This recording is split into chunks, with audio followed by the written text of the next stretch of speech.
go ahead, sell me this pen. Today I'm going to teach you how to sell anything to anyone, anytime. Now, when it comes to selling, when it comes to closing, there's so many techniques and so many ways. Today, I'm going to share with you 3 powerful secrets that you can use to sell anything to anyone. The very first secret is this. How do you turn something that's a commodity? How do you sell a product? How do you sell a service in such a noisy marketplace? Number 1, understand this. People don't buy because of logic. People buy because of emotion, and they justify it with logic. People buy based on emotions, and they justify with logic. I want you to think of something that you want to buy in your life. It could be a car, it could be a house, it could be anything. Just I want you to picture that. Once you have that in your mind, I want you to ask yourself this question. Why do you want to buy it? Why do you want to buy that particular item? Why do you want to own that item? Why is that?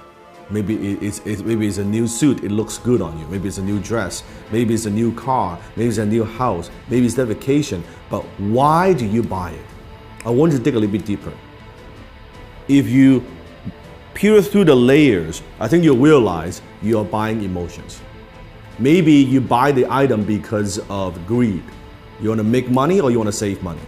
Or maybe it's because of generosity, that by buying this item is going to help other people. Have you noticed sometimes even there are companies out there, if you buy this particular product, they're going to donate a certain amount to charities? Maybe you buy because of generosity. Maybe because of shame, that if I don't buy this, I'll look foolish. If I don't own this, I'll look foolish.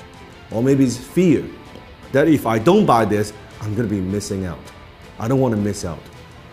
Maybe it's an escape, that you go on the vacation, your 9-to-5 job is driving you fucking crazy, and you say, oh man, I need some time off. Maybe doing it, buying it because of escape. Whatever those reasons are, those are very often emotional reasons. So you buy because of emotion, and you justify with logic. So think about when you're selling something to somebody. Are you just talking about features and benefits? What this thing would do for you? Or are you pushing those emotional hot buttons? I remember one time I was in Harry Rosen, which is a very well-known kind of menswear store, high-end in Vancouver. I walked into the store and I was walking by the Tom Ford section.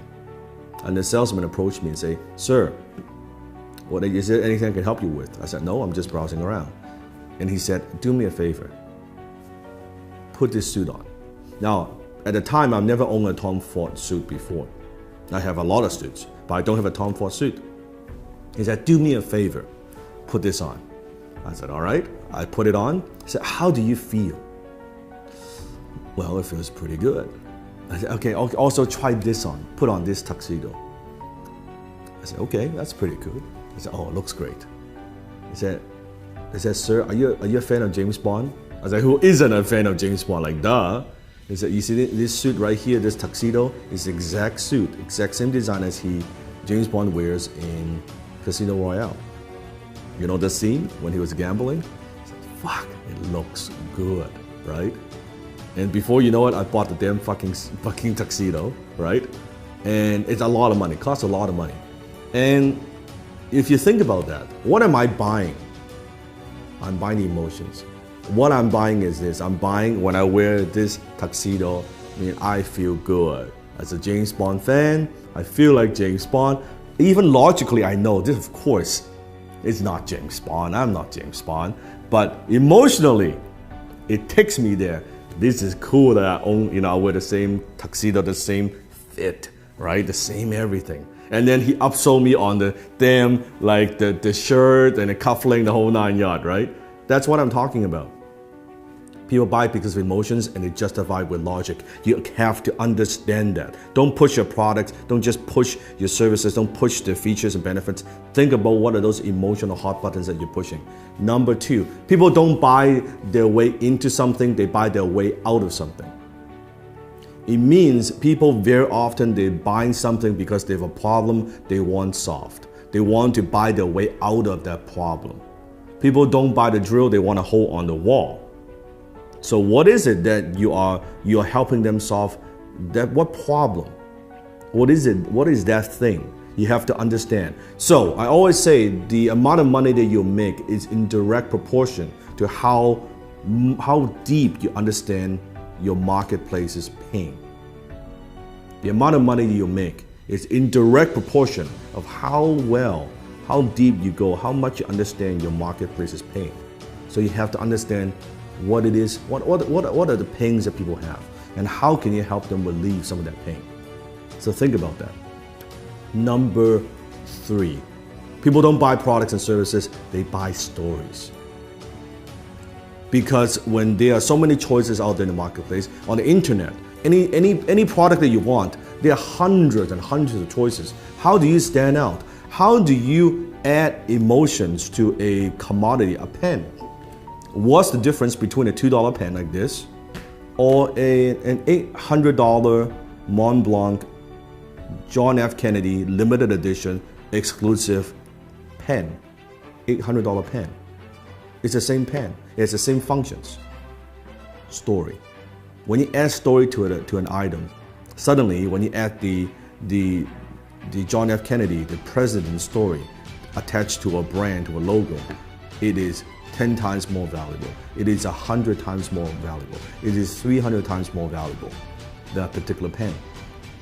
All because the story, it writes the same. A $2 pen you can write too.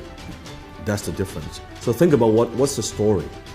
How can you inject stories into everything that you do? Maybe it's your origin story. How did you get started? Why do you do what you do?